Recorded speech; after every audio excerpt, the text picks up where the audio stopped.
Hello friend, welcome back to my channel. एक और नए व्लॉग में आप लोगों का स्वागत है। ये है आमेर फोर्ट, जिसको आमेर पैलेस भी बोलते हैं। ये लोकेटेड है राजस्थान के एक सिटी में जिसको जयपुर बोलते हैं, और जयपुर के एक टाउन में जिसको आमेर बोलते हैं। ये Amer town Jaipur main city से 11 किलोमीटर दूर है। जब आप जयपुर से आमेर फोर्ट के लिए निकलते हो, रास्ते में पड़ता है जल महल, जिसका कुछ हिस्सा पानी में है। लेकिन उसको क्रॉस करने के बाद जब हिल्स में ग्रीनरीज को क्रॉस करते हुए जाते हैं, वो बहुत ही अनएक्सपेक्टेड होता है हम लोगों के लिए। लेकिन उस हिल्स को ईगल हिल्स भी बोलते हैं। उसको क्रॉस करके उस चीज़ से अट्रैक्टिव होने के बाद हम लोग पहुंच जाते हैं अपने इस प्यारे से आमेर पैलेस में। आमेर पैलेस एक ग्रेट एग्जाम्पल है राजपूत आर्किटेक्ट्स का। लेकिन इसमें कुछ बिल्डिंग ब्लॉक्स हमको याद दिलाती हैं मुग़ल एम्पायर्स की, जो कि बनाई गई हैं red stone and marble size से। बहुत ही अद्भुत और अट्रैक्टिव है। इसकी एक ख़ास बात और है, जो जो राजा मान सिंह थे, राजा मान सिंह जी की 12 क्वीन थी। राजा मान सिंह जी ने अपनी 12 क्वींस के लिए 12 अलग अलग बेडरूम्स बनवाए थे, जो कि स्टेयरकेस से कनेक्टेड थे राजा मान सिंह के बेडरूम से। बट यही नहीं, वो कनेक्टेड तो थे, लेकिन जो क्वींस थी वो राजा के बेडरूम्स तक नहीं जा सकती थी। बट राजा अपने बेडरूम से उनके रूम तक जा सकता था। लेकिन वो क्वीन अपने एक बेडरूम से दूसरी क्वीन के बेडरूम में नहीं जा सकती। इसका आर्किटेक्चर उस हिसाब से डिज़ाइन किया गया था। उसी के साथ साथ इस जगह को रेजिडेंस ऑफ राजा महाराज सिंह भी कहा जाता है, क्योंकि वो अपनी फैमिली के साथ यहाँ रहते थे।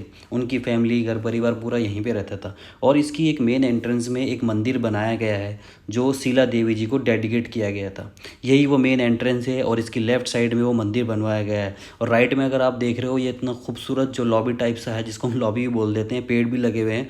ये सब के सब वेल डिफाइंड। और उसकी जो रेड स्टोन वाला पार्ट है, जो याद दिलाता है हमको, जो मैं बात कर रहा था अभी, मुग़ल एम्पायर्स की।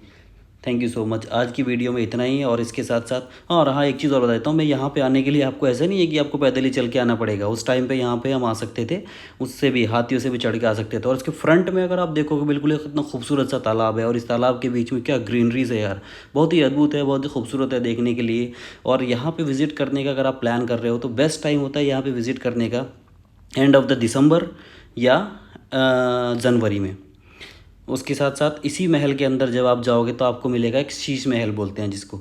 ये हैंडमेड ग्लासेस से बनाया गया एक शीश महल है, जो कि इसकी आर्किटेक्चर और इसकी कलाकारी को देख के आप तो शौक रह जाओगे। क्योंकि जो ओल्डन टाइम से बनाया गया था, बड़ा ही खतरनाक था भाई, मैं तो शौक रह गया। उसके जस्ट अगर आप सामने देखोगे तो उसके सामने एक बहुत खूबसूरत गार्डन बना रखी है।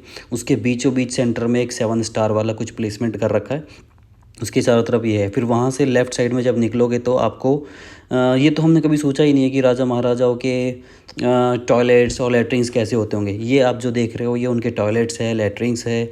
ये सब यहाँ पे ऐसे से होता, देखिए जैसे हमारी इंडियन सीट्स होती है, उस टाइम पे ऐसी इंडियन सीट्स होती थी। और ये सामने जो रखा है टब जैसा, इसमें पानी भर के वो लोग अपना फ्रेश होने का काम करते थे। यहाँ से जैसे ही आप बाहर निकलोगे, बाहर निकलते ही आपको दूसरे वाले वॉशरूम्स नज़र आ जाएंगे, जो गेस्ट पर्पज़ के लिए होते थे। या यहाँ पे आप देख सकते हो गेस्ट पर्पज़ के लिए वाले वॉशरूम थे। इसके बाद अगर हम आगे बढ़ते हैं और लेफ़्ट साइड में कटते हैं, लेफ़्ट साइड में कटते ही फिर वही एक लॉबी टाइप स्ट्रक्चर दिख जाता है। बट अभी के लिए ये बंद कर रखा है। यहाँ से फिर ऊपर यहाँ पे जो इंटरनल इनका पानी का सिस्टम होता था, ये वो कुआँ है। देखो राइट साइड में मुड़ के दिखाता हूँ, जो कि आज पूरे चमगादड़ों से भरा हुआ है। मैंने झाँक के देखा यार, पूरे के पूरे चमगादड़ भरे पड़े थे यहाँ तो। उसके बाद इस कुएँ के बाद मैं निकल जाता हूँ आगे की। और यही मतलब इन रास्तों में ना एक तरीके से खो ही गया यार।